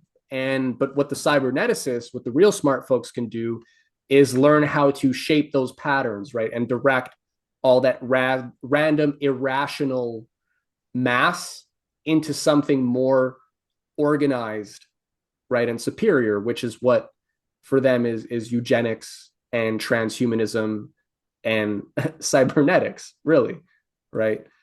So yeah, these things go far. And I think when people just don't know, we could even say, okay, there's a lot of lies, there's a lot of sacred stories, but if we just know certain histories about certain things, it changes the whole story. And so really just denying people their history and their understanding of the dynamics that have shaped their culture, what certain critical concepts or junctures are, if you understand those, like cybernetics, you can see everything unfolding. You see that there's a higher geometry to it, and it's not invisible, right? It's something that you can actually map out and make sense of. But if you can't recognize that geometry, you're stuck, right? And it's, well, man's irrational. There are these irrational forces. We got a social contract. We need it because otherwise, everybody's going to kill each other and eat their babies. And we'd be rolling heads down pyramids, and depending on the anthropologist you ask, not necessarily that bad, right? We're not casting aspersions, but we don't want our own babies' heads falling, so we agree to not chop babies' heads off and roll them down the pyramid, right? They don't even really admit of any kind of like morality or natural law in all these models, right? Or as causal things. It's just kind of random and irrational and materialistic, and they want to control it at that level, and all their systems are designed to control it at that level, such that most people, maybe they never hear that inner voice, right? They never have an experience of an epiphany of a certain learning about a certain story or history that would change their perspective, right, about themselves or others. So it's like, it's really complicated, and at the same time it's very simple, which is a irony. Yeah, I've been trying to think of when you said you wanted to have this conversation, I was trying to think in terms of how people could explore why the educational system is like it is, right? So like where did it come from? What are the roots? And who does it serve? Right? Because yeah, in some sense, we could just say the world as it is before government, it's kind of anarchy. It's kind of anarchy. It's like, we find ourselves on this planet, we could say God has created it and us, and we are here. By some stretch of prehistoric, whatever happened, right? Um, but then, why do we wind up in this system, and who does it serve? You're talking about like whether or not removing vice actually brings the kingdom down. And I think that is basically true. I think that if you stopped all the drug trafficking and the human trafficking, that the banks would absolutely collapse. Right. The entire global banking system would, it would happen very quickly. And there's been reports on that. That's not even like, yeah, the whole HSBC story of during the 2007, 2008 financial crisis. And like, there's reports on this about all the drug money that, flowed in to just keep the thing going. Yeah, and I even have wondered, like, thinking back, was that part of the purpose of the US going into Afghanistan, which, that's control of the poppy harvests, right? Sure. Which was part of how the British Empire came to rule the world, was controlling the poppy plant. I actually think that's the reason why George H.W. Bush is nicknamed Poppy. Interesting. That's funny. I used to think it was Papa or Pappy, but it's actually spelled Poppy, and I think that's the reason why. And of course, he went to Yale, and Elihu Yale was a British Empire guy, right? Um, but yeah, our educational system, the way that it's structured now, goes back to Prussia, right? And Prussia was behind the better positioned thalassocratic empires of Europe, right? The first global reserve currency was Portugal's, and that's because the Templars founded Portugal, Mm, and the Templars were the first people running, what you would call an international business network, right? Banking network. Then it's Spain. You have some intermarriage, and Spain's becoming more powerful, whatever. Then it's, France, the Dutch, England. Go back to 1700. You can kind of see where power is going to flow by just looking at literacy rates to a degree, right? I mean, Sweden maybe in some sense, like, it may have been just too difficult for Sweden to ever have been, one of those global thalassocratic empires. Um, but it's tough terrain up there, right? But they had 90% literacy up in Sweden huh. in 1700, which is way beyond the rest of the world, right? Next in line was the Dutch. About two-thirds of everyone in the Dutch Republic, could read, right? And right after that, and this is still 1700, is the New England colonies. Mm, And I think this plays a big role in what the European powers have to do to bring Prussian education into the U.S. and try to bring the U.S. back under control by the European powers, the European system. Um, but then you've got England, you've got France. Kind of in the middle of Europe was Prussia. Prussia had neither good coastline for boats to go around and trade with China and India and Africa and whatnot. And they didn't have a high literacy rate, but all the literacy was concentrated amongst the Lutherans.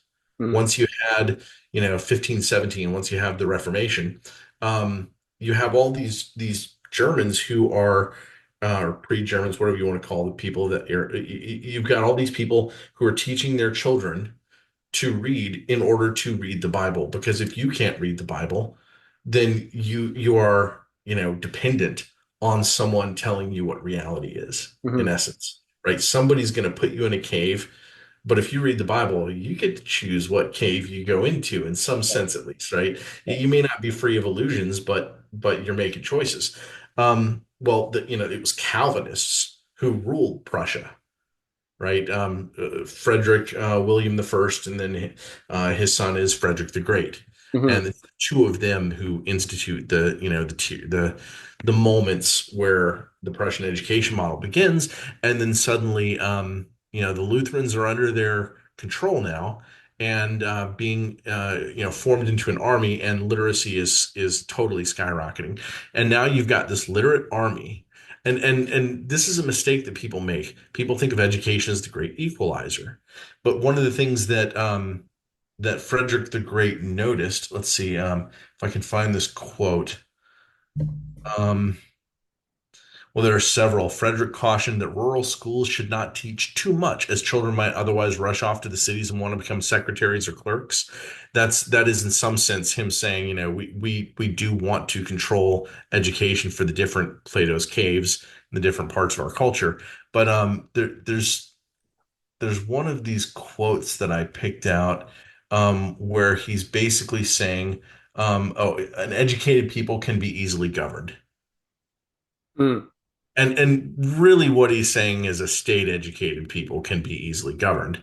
Well, Aristotle If said, you, "Show me the child, and I'll show you the man." yeah, I think this is different though. This isn't about picking their professions. It's about herding them all into the same cave, is what I think he's talking about. Yeah, that makes sense. Um, and then if I wish to punish a province, I would have it governed by philosophers.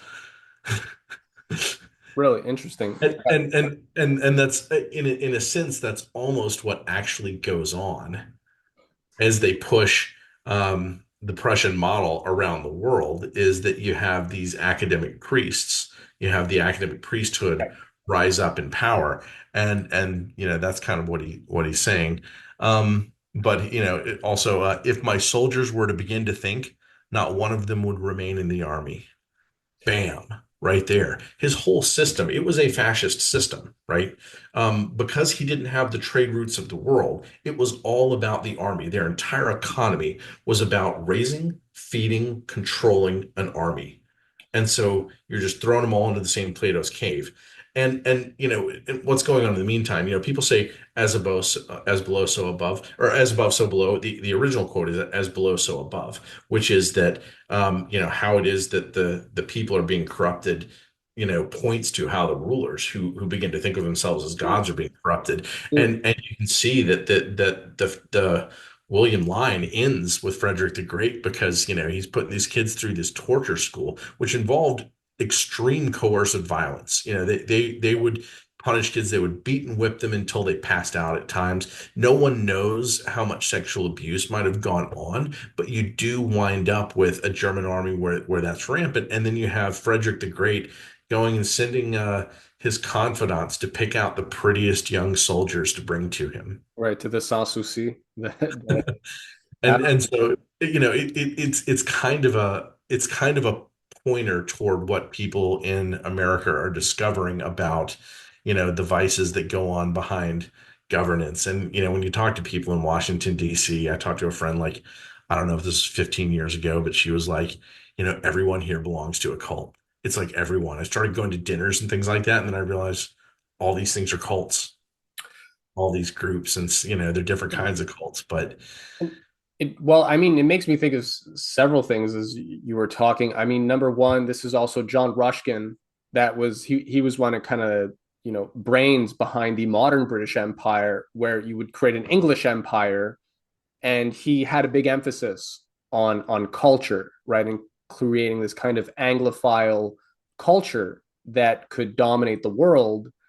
And I mean, we've seen that, right, in terms of how the Anglosphere and the ideas that were introduced through the English language culture and how that was used to popularize certain things and impose certain systems, free trade and whatnot, the modern economic systems and modern education systems. And obviously they relied on like some of the best that they had, like, so Shakespeare, like that's when you use these flexes, right, as the young folks would say today. So that's your flex: Shakespeare, Marlowe, Chaucer and whatnot, and you kind of build on that. But again, so that's where it's like, yeah, education can be used for many different things. And but yeah, the empire did, our dark overlords, as Delingpole calls them. I kind of like that term. Uh, it's like, okay, it's the cat's out of the bag. There's a book, The Intellectuals and the Masses. I covered some of it in the past, and yeah, it talked about the panic that was unleashed by the increasing rates of literacy in Britain and America, and the rise of the clerks. That was when, and the clerks was like this kind of derogatory term for this upcoming middle class, which technically had more sovereignty, right? They were not just stuck in a pure struggle for survival, but there was actually kind of as Julian Huxley said, and we're actually going to work this into the follow up to Devil as Woodstock for the next Woodstock anniversary. Julian Huxley observed that the world was moving from where man was governed by the struggle for survival to the struggle for fulfillment, and that we had to adapt the system so that it could cater and that it should develop this drive for fulfillment. And so then I think of like Aldous Huxley's Brave New World, and what is that as well, where okay, you have like you point out, there's literacy, you have industrial society and whatnot. How are you going to make sure that, again, the Promethean genie doesn't get too far out of the bottle, or it's out of the bottle? So how do we, as much as possible through a scientific dictatorship, control the fire, or perhaps demonize it among the masses as well, right? Like never eat from the tree of knowledge. Not that you weren't ready, maybe, but that it's always forbidden. And there's interesting. Most people get that interpretation of the Adam and Eve story wrong. But even for people that are curious, even the early church fathers, I forget which saint, but he has hymns on paradise, and he explains that like it's not that Adam and Eve should have never eaten from the tree of knowledge, is that they weren't ready. And I think there's kind of truth to that. But so H.G. Wells as well, beginning of 20th century, atomic energy, right, and just science is associated with the force. Man thought himself wiser than he was, but he's unleashed this genie, this power that will ultimately consume and destroy everything.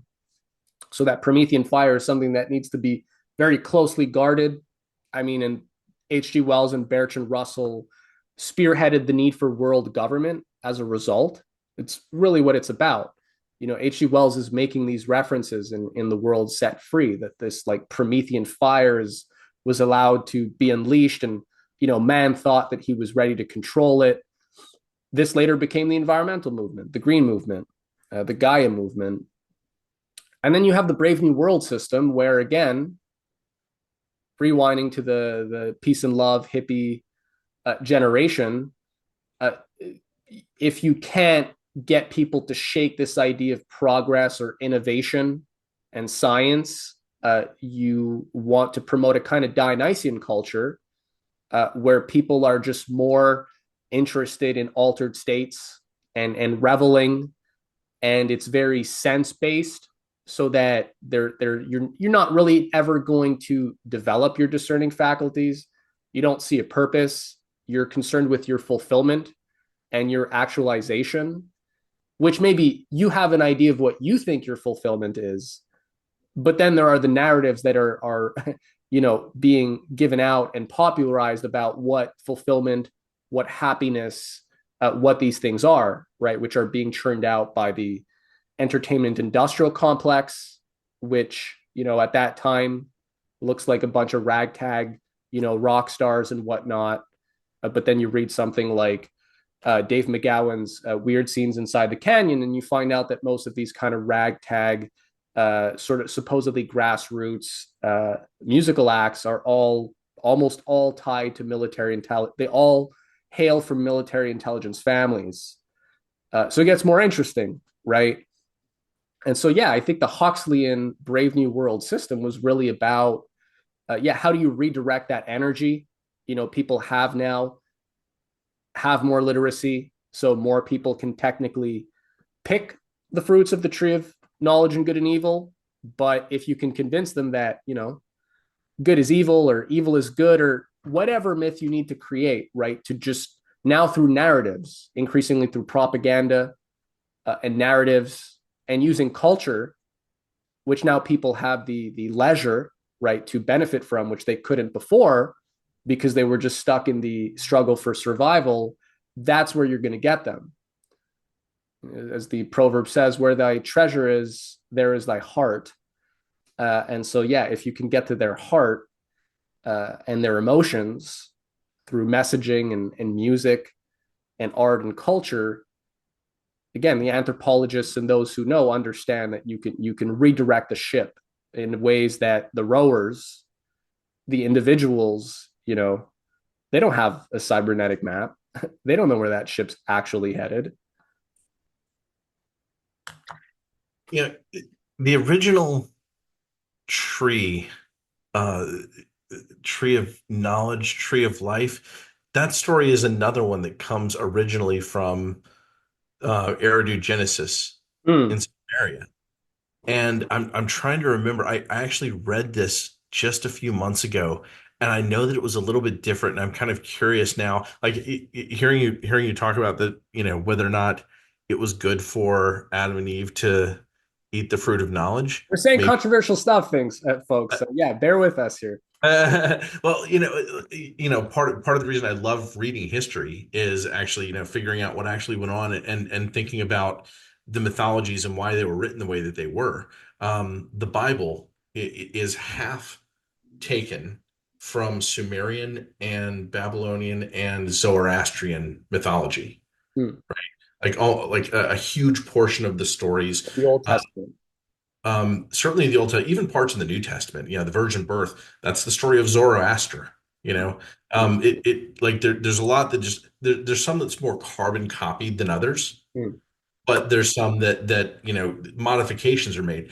But in the story of the garden, where you've got the garden paradise, and a lot of people think the garden paradise was like where the marsh Arabs lived, maybe south of Mesopotamia, along the Arabian Gulf, which was narrower, but you may have had like just wonderful forest, beautiful land. Who I don't really care exactly whether or not it was an exact place, one place, but Right. the point is that they were thinking about this stuff over there. They had the tree and the snake in the story, right? They had the tree and the snake, but the snake's a good guy. Right. Which again here and almost for some people hearing like disclaimer because so they're saying the snake's the good guy like automatically like Luciferian Gnostic, but no, I mean we're not. That's like there again. Are there other ways to approach this? And for people who need some reference or authority, it was Saint Ephrem. I mean, this is one of the church fathers, right? So for people who are like, again, what people do with knowledge is so for the framework again that you're describing like yeah I'm not actually familiar with the I since we last spoke I do want to take a closer look, but yeah in my dialogue I wrote a dialogue and I'm going to be doing a whole a dramatized production of it, the second snake. The snake is also good, but he's not the first snake, he's the second snake, and he's there after sort of pointing out certain fallacies that the first snake got them to believe, and there's a lot to it, but the idea I thought for creative purposes it would be interesting and a test for people. If what if the wisdom is coming from a snake this time, when people have this gag reflex as soon as you think of the snake, right? Because historically he's the bad guy. So Right. I played with that. And again, so yeah, if people just hear snake and in some story maybe he was the good guy, and they want to chimp out, like we're having conversation here, and we're it's not just there's not just two narratives, It's funny. I love where you're going with this. By the way, I think that maybe the Sumerian name for the snake was Ningish Zeta. I have this in my notes, but I can't remember whether that was the Sumerian or the Babylonian. But anyway, it's inky Do we and know what then he says? Do we know what he says? um I started making these notes after reading it for the very first time, and now I should probably go back and like now that I've taken a whole bunch of notes, learned a whole bunch more about the history and the genetics of what we know. Like I did a big study on ancient Mesopotamia, middle America, or sorry, middle Eurasia.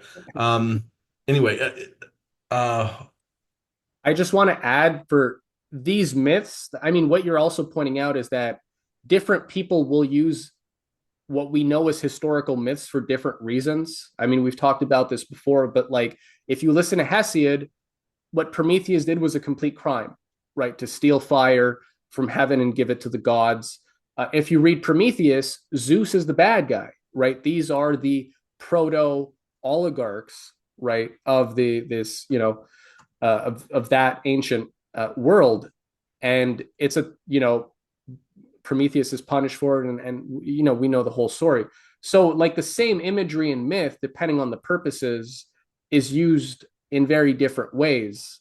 And I think most people who are caught at the level of sense perception, which is the lower, which are the lower tiers in Plato's cave, they're the tyrant, the democrat, and the plutocrat. They're all ultimately still operating at the level of sense perception. The plutocrats are know how to manipulate sense perception, right? They're a bit more cunning. The democratic man is largely just driven by impulse. Opinion is truth. Doxa and truth are interchangeable. Um, and so it's only when you go higher to the aristocratic men, the timocratic men, and the philosopher kings that you depart from just a purely sense perceptual analysis of again these myths or these images, They can mean different things depending on how you're approaching them, right? What the method is, and therefore the underlying idea. But if people have just been patterned in a certain way, they see an image, there's already a reflex there, and they're not in a place where they can kind of take distance from that, right? And look at it potentially in a different way. That like there's a whole different, idea to it. And this makes me think about what happens when people get off track with the system. This is one of my frustrations with the system is it begins to punch at your spark, as you were noting earlier, under certain conditions, right? If you follow it all completely, you probably lose your spark. If you if you go go out in the wilderness unprepared, you may also lose your spark in the madness of trying to deal with all that. But one of the things that I've really been noting as I've been learning history and studying what's gone on is that cults seem to be and maybe even designed by the people who run the network of Plato's caves, by the Disneyland of Plato's caves, Right? to capture these people, right? Yeah. Like all these cults provide them with something that they know that they needed but weren't getting. Right. Of course. Yeah. And suddenly that's nourishing, and it's nourishing for long enough that they are revering the person who gave it to them, and wind up giving too much power to them, and that person has, that person sets them to work building a new Plato's cave around them. And that's something that I think people should understand, both within the context of how the world works, but in the context of their own education. Expect that there are things that are being withheld from you, sometimes to manipulate you, maybe sometimes to keep you from going mad in the wilderness. Maybe, the rulers aren't all bad. Right? If they were all bad, they would be simply conquered by another system. Too simply conquered is maybe the way I should put it. Um, but the cults wind up being far, far worse. And in the end, you're just, you know, you're giving your spark over to somebody else. Yeah. Yeah. And that's really the paradox. And again, we could look at this for a while, but yeah, I mean, I think in the 1960s, if we're talking about like a recent thing, that's what New Age spirituality really was, right? Like, let's now pull all these people that are just tired of like whatever, well, for their capitalist kind of materialist, kind of existence. Okay, they have a spiritual longing. Everybody kind of does, right? There's a yearning for something that is not just about material comfort. Uh, People need meaning, and as Tim Dillon pointed out, like when you're young everything is kind of just more fun. So you don't really need meaning, right? Everything's kind of new. There's a magic to youth and, just discovering things. So you don't need to think about everything too much because you're just having the experience for the first time. But as people get older, they do need meaning, but it's always there. And so, the bad guys know that. Our dark overlords know that. And so they're always going to set something up that, will feed that but still kind of fall into the same thing. Or as you said, you're just going to fall into a different cave. And the people that are in one cave don't necessarily realize that there's a whole network of caves, right? Or they see that the other people are clearly in a cave and like they're just staring at shadows, but they don't realize that they're doing the same thing, right? Because they're looking out and they don't realize what shadows are being generated in their own cave.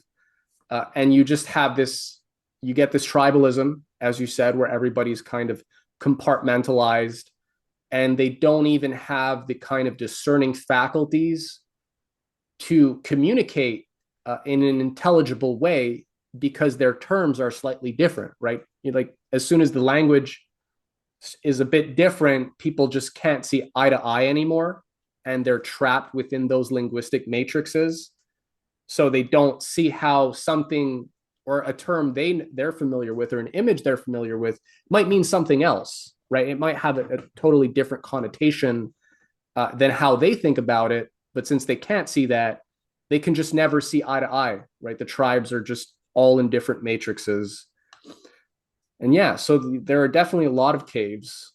And for sure, as soon as people deviate from the rails, right? If they get tired, I argue some of the cults encourage them to run into the wilderness, right? Just like, oh, you don't like whatever traditional society or whatnot. Your parents were mean to you. They were in a happy marriage. Well, come join our peace and love Manson cult, where everybody loves everyone and we all share, right? And we play the bongos and we have a lot of fun. We dance around. And it's like, well, okay, we never had fun when we were little, right? Our parents were always fighting.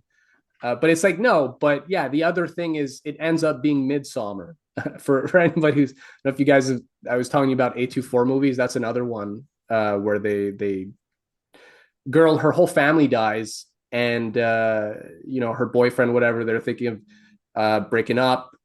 She's going through a hard time. And finally one of their friends invites them to Sweden where their local people are having the Midsummer Festival, which they have every year, but now it's a special year. It's like every 90 years.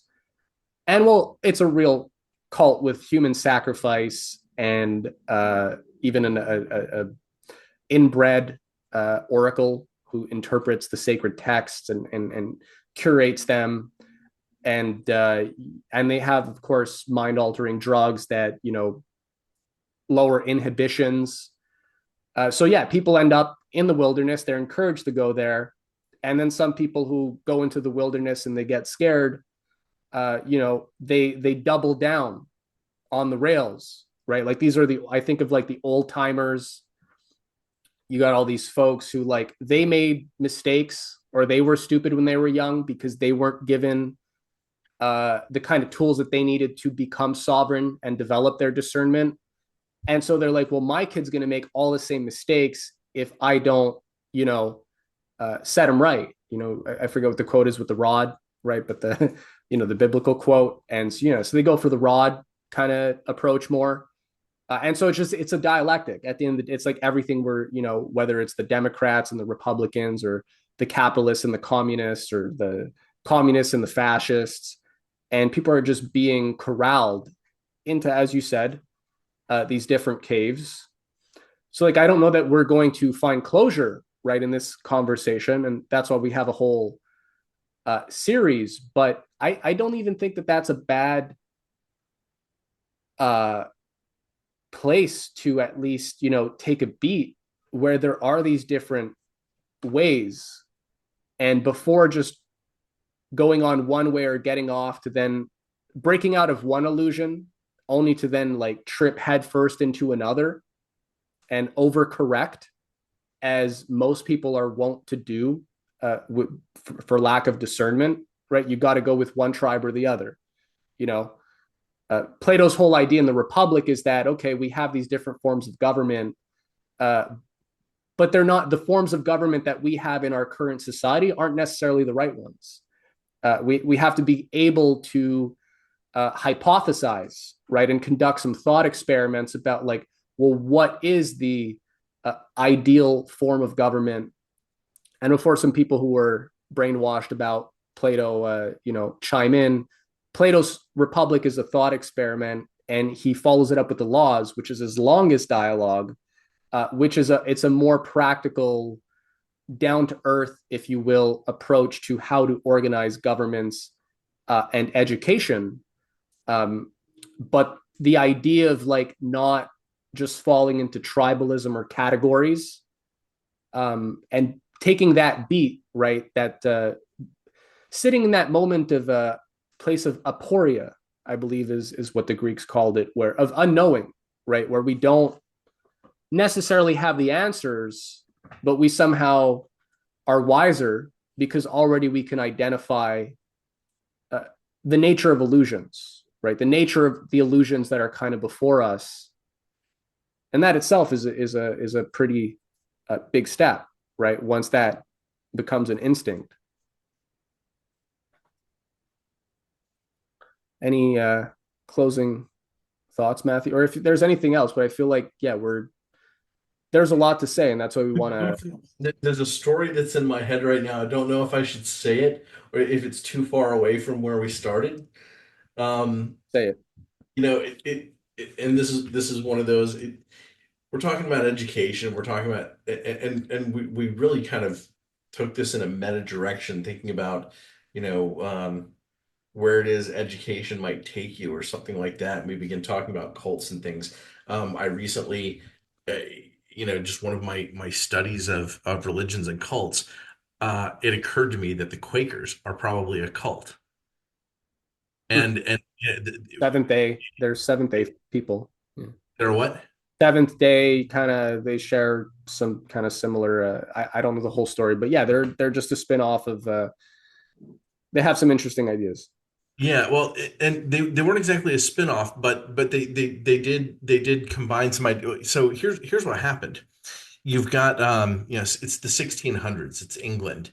You've got a lot of people who recognize that there's corruption everywhere, right? And this might be kind of like people becoming a bit more self-aware than the previous generation, and now they're seeking. They were called seekers. I can't remember what the first Quaker's name is. What the guy's name, but anyway, there's a group called Seekers, and they formed the Society of Friends, and they realized that they're just not going to find what they're looking for, like good piousness. They're called Quakers because he talks back at a judge, and he's like quake in the presence of the Lord. Right. and Right. but what happens with the Quakers is a group of merchants comes in and co-opts the entire group. And it might have even been the intention of the crown or the intention of the British Empire as a whole. You've got this Society of Friends, group of merchants comes in and sees these wonderfully pious people, and I'm kind of filling this in. I kind of feel like I'm doing a little bit of educated guesswork here because those merchants wind up being some of the world's biggest slave traders, which is counterintuitive because we're taught in history that the Quakers helped lead the abolitionist movement. But I think that that's actually a false facade. That you've got these merchants, and then suddenly the British government is oppressing the Quakers, and so all of these Quakers have to go to work within the merchant Right. network. Right. So these are people who hold stock in the British East India Company and are trading within the British East India Company, but they can use the pious people to say, look, we're such upstanding people. When you come into our shops, you have fixed prices. You don't have to haggle, Right. and you have these people in the front, but then you have the slave traders going and participating in the transatlantic slave stuff. And then when they wind up over in Philadelphia in the US, setting up shop in there, the economic elites there, right? There's not a lot of them, so they don't totally dominate Philadelphia, but you've got the elites there, and then like the whole abolitionism thing is a combination. Like these are probably British loyalists who want to help the British Empire push the Civil War exactly at a certain moment, but they're also like it's also like very narcissistic woke. Right, like they're like, oh, slavery, we weren't involved in that. We're abolitionists, and but all probably 90% of the cult doesn't even know about the fact that the elites in the cult were getting rich off of slavery. That's why they have all the money. Yeah, no, and I mean we had this you had the same thing with the South, right? And like the slaveocracy in terms of like these were like Calvinists, right? Who, they take like one sort of reference from the Bible and it's like treat your slaves well. We treat our slaves well. What are you talking about or something? And ultimately the British Empire looking to like break up the United States, right? And just create this war between the two poles. And it might even be Phoenicians wearing the skins Yeah, of people looking for piety, building a new Plato's cave around them. And now where is it that most of the Quakers actually live? where Africa. word? Really? Yeah, basically it's all just like philanthropy, charity operations, but I've kind of heard just a little bit. You've still got people getting rich up at the top, selling information to Western intelligence agencies. No, That's that's fascinating. I didn't know that about, I didn't know the full thing about the Quaker. I'm not surprised. The one thought that did come to mind that a friend once said, which is useful, which is that he said, I don't care about your framework. It's how you use it. That's what I'm interested in. Because then there's an idea, well, okay, let's say somebody wants to do good. they're still operating within a framework, right? They're in a society, it has values, it has traditions, it has beliefs. No like smart reformer just comes in and wants to turn everything upside down, because you know that that's going to lead to chaos, right? You can't just kind of throw everything out, or you get the kind of effects that we're talking about, right? Where even in ancient Egypt, right, when there was one attempt to abolish the gods, right, and that pharaoh was like written out of history, but also he was No good reformer wants to cause chaos. The alchemists want to cause chaos. right. Right. And so, like Akhenaten, I mean, again, there's questions about what he was doing or intending, but the result being that it's clear if you just try and change everything overnight, for sure you're going to get kind of, you're going to have problems. So, like, I think of even, we spoke about literacy at the beginning. That was the big thing with Islam, is that Islam and the Quran spread literacy. It was a mass literacy movement, and like the Islamic golden renaissance, and like for 500 years, I mean, the Muslim world was way more advanced than what was coming out of Europe, and people get upset when they hear that, but like the real hard facts in terms of like the science and the research and just the advancement of the language, right? When Dante wrote his comedy, there was literally already like 500 years of Yeah. classics, an oral tradition, in southern Spain. I mean, algebra, right, was developed there, not in southern Spain, but by, al comes from that, right? So that's just a, Yeah. but there was I so much. So there had to be, just to say, like, there were good actors who made that Renaissance principle possible. And that's where I think, like, yeah, like you see civilizations experience these periods where there is kind of a burst of creativity or a flourishing. And then the question is always, well, what caused it, or who was behind it? And usually it's like a confluence of things, right? Like the British Empire capitalized on industry. They capitalized on the steam engine. But the steam engine was not actually created by like British Empire people. They stole patents, but like Denis Papin and people working around Leibniz, Bernoulli, and like the real sort of hardcore math, Leibniz developed the calculus and these things. They were pioneering technologies. And what does the empire do right away? They always come, they steal it, or they patent it, and somebody else is like given the credit for it. You are the one who told me a story about the light bulb and electricity. Maybe it's for another time, but there's more stories in that, like that, than people might imagine. So it's always like, how do you discern? Whatever the framework is, you're going to have arguably some good actors. Then you have the kind of cunning court operators and the imperial networks. And there's a whole drama there, right? Like, just like yeah. Shakespeare, there's all sorts of different characters, and some of them seem really good, but they're actually like, they're the devil, right? And some of them seem kind of bad, or, they have some virtues, but they have some faults. And, depending on who you are, you're going to perceive that a certain way. But yeah, I don't think we'd be here having this conversation if it was only bad actors.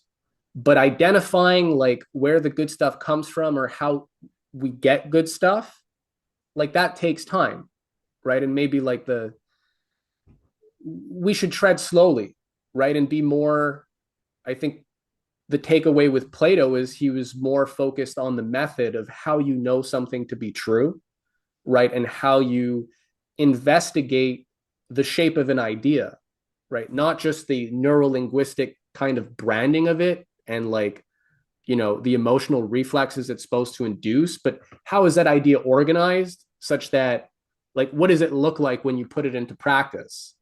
Not what, people tell you it is, like Nietzsche's Ubermensch or whatever. Yeah, we want people to be super good and awesome, and not, settle for mediocrity.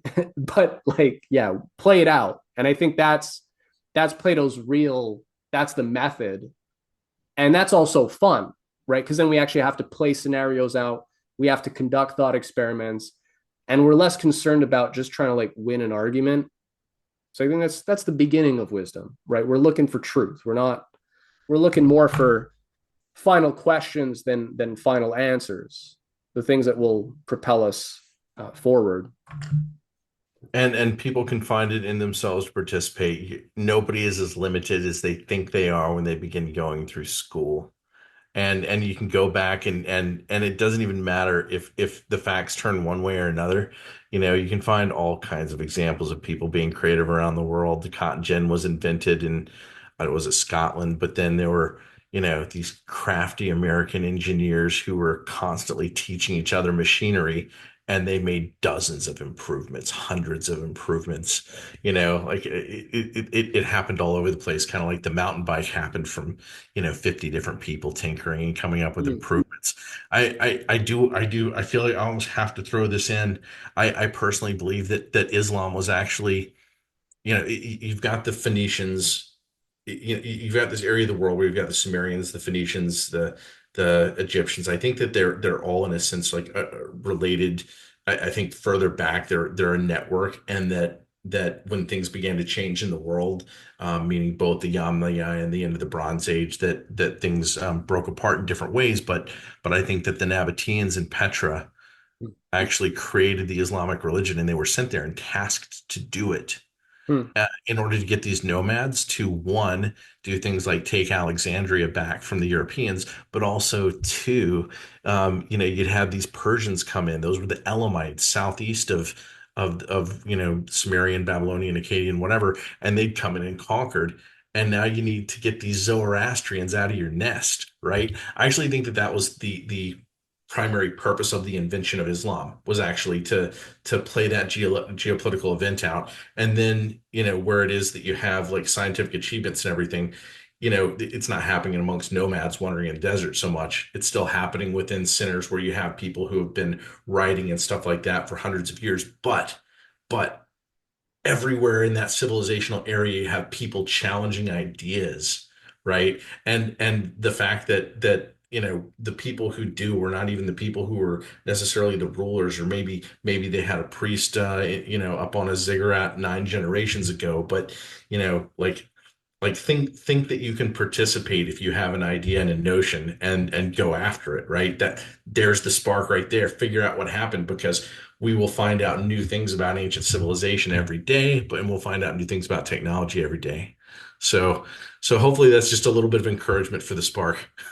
I like it. No, that's great. And again, I mean, it's time. I think it's an invitation to sharpen our discernment. Hopefully, you'll write more on. You've been doing a lot of research in history, right? You've just been throwing out some nuggets for us, right? I So, have hundreds of pages of unpublished work at this point. I don't know what I'm writing next, but well, Matthew, is I mean, it was nice to finally chat and have a public jam. And I mean, you're somebody who has not lost the spark, and these are the people that yeah, we're going to keep having on. And I meet again. I'm an optimist. I meet people who I see the spark is still there, right? And I know that like chances are it's going to dissipate. They're going to go through the system, but it's kind of there everywhere. The talent is there, and it's always going to be a question of like what happens to it. And so, if we can be somewhat innovative or crafty enough to at least create kind of alternative platforms and infrastructure that can invite others, right, to participate and see that like, yeah, not everybody is just, it's not just invasion of the body snatchers 24/7. That's already, that's already a win, I think. So Matthew, thank you for joining us, and thank you everybody for listening. We'll be back again next week.